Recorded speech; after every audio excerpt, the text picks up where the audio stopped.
महिलाओं की राइट्स की आप बात करती हैं, एक लाइन तो आपने पक्का सुनी होगी जी कि अपनी हद में रहो। जी तो बिल्कुल। ये लाइन जब आप अपने ऊपर सुनती थी तब आपने डिसाइड क्या किया कि मेरी हद क्या है, जी कहाँ पे जाके मेरी हद शुरू है और कहाँ पे खत्म है? जी। हद रखने के लिए, हद करने के लिए उस वक्त में छोटे ही वक्त से घर में बाप ने हद रख दिया था, दादी ने एक हद रख दिया था, फिर उसके बाद रिश्तेदारों ने हद रख दिया, फिर उसके बाद उल्मा ने हद रख दिया, उसके बाद लोगों ने हद रख दिया। तो वो सारे हदों को मैंने इन किताबों को पढ़ के बता के जो है सारे हदों को तोड़ती गई और हदें टूटते चले गए।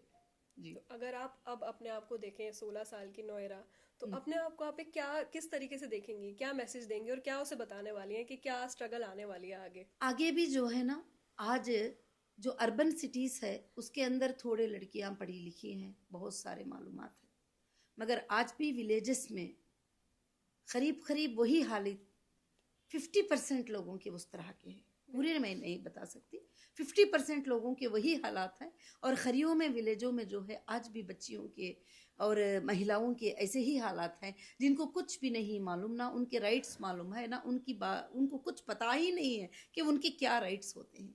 तो मुझे बहुत ही सताया गया और बहुत मुश्किल पहुंचाई गई। हर जगह पर जहाँ पर एक लड़की को तकलीफ होती मैं जाकर खड़ी हो जाती, वो मेरे दुश्मन बन जाते। जहाँ पर एक लड़की को मुश्किल होती, एक औरत को एक जगह पर सताया जाता, उस औरत के लिए जाके इंसाफ की जुबान उठा लेती। अगर कोई शोहर पकड़ के मार देता मेरे सामने तो मैं उसके ऊपर कोई कंप्लेंट कर देती, तो वहां से वो मेरे उसकी पूरी फैमिली मेरे ऊपर एक दुश्मन बन जाती थी। बहुत सारे चीज़ें। मगर जब मुझे जो ताकत दिया, जो आज का रिपब्लिक डे जो है, वो डे है, मुझे ताकत दिया जब मैंने कॉन्स्टिट्यूशन पढ़ना शुरू किया। और कॉन्स्टिट्यूशन में मैंने देखा कि काले गोरे को एक ही रेट है और हिंदू मुस्लिम को एक ही रेट है और किसी को कोई बड़ा नहीं है। जब जाते कंप्लेंट पकड़कर, हमें पता नहीं चलता था कि देखो ये लड़की को कोई मारा है, सताया है, तकलीफ है। जब पुलिस के पास जाते तो पुलिस क्या करती थी, उसको अवॉइड कर देती थी। हमें पता नहीं उतनी छोटी उम्र में कि क्या है, किसको बात करना है, क्या बात है। मगर उसको कहीं से फोन आता था एक पॉलिटिशियन का, और वो एक वहाँ का एमएलए लोकल का फोन कर देता तो वो बिल्कुल बेचारा खामोश हो जाता था। तो फिर जब कॉन्स्टिट्यूशन पढ़े तो फिर मुझे ये बात मालूम हो गया कि हिंदुस्तान की सबसे बड़ी सुप्रीमो जो है ये कॉन्स्टिट्यूशन, कॉन्स्टिट्यूशन। तो कॉन्स्टिट्यूशन। सबसे बड़ी सुप्रीमो जो है ये कॉन्स्टिट्यूशन है। और इसमें लिखा गया है इस किताब के अंदर कि सारे भी ब्रदर अम्बेडकर ने, जैसे 1947 में हमको आज़ादी मिल गई, तो 1947, 1948, 1949 और 1950 तक के लिए जो है ये कॉन्स्टिट्यूशन की तैयारी हुई। और इस कमेटी में मुसलमान भी बैठे, इस कमेटी में हिंदू भी बैठे, इस कमेटी में सारे लोग बैठकर इसको फैसला किए। और सारे राइट्स जो है, रिपब्लिक डे, डेमोक्रेटिक कंट्री और रिपब्लिक डे और इंसान के हुकूक, हर इंसान को प्रोटेक्ट करता है कॉन्स्टिट्यूशन।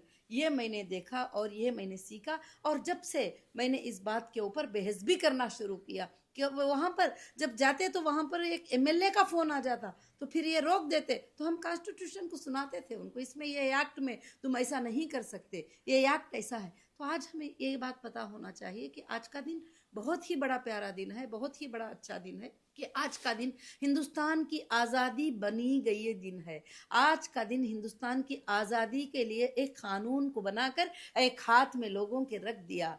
अब यहाँ पर ना कोई सीबीआई बड़े ही, ना कोई इंटरपोल बड़ी है, ना कोई एजेंसी बड़ी है।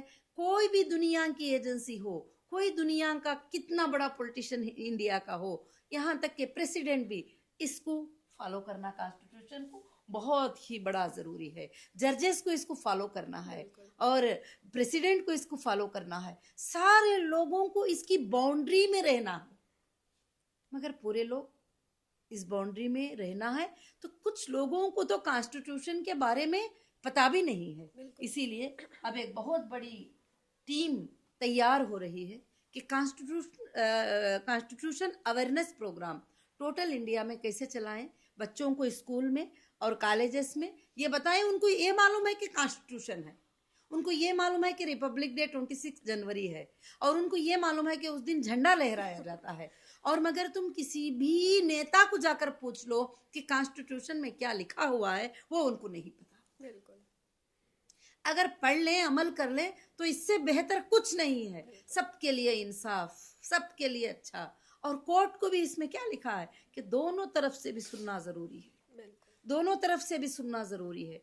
और दुनिया तुम्हारे ऊपर लाख इल्जाम लगा ले, कॉन्स्टिट्यूशन एक ही कहता है कि एविडेंस लाना है, प्रूफ करना है। इल्जाम लगाने से कुछ नहीं होता किसी के ऊपर भी, और एविडेंस लाना है, उसको प्रूफ करना है, बिल्कुल। जिसको ट्रायल कोर्ट कहा जाता है।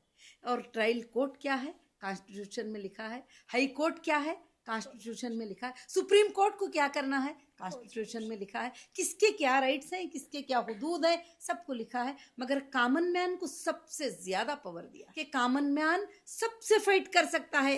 किसको लेकर कर सकता है, कॉन्स्टिट्यूशन।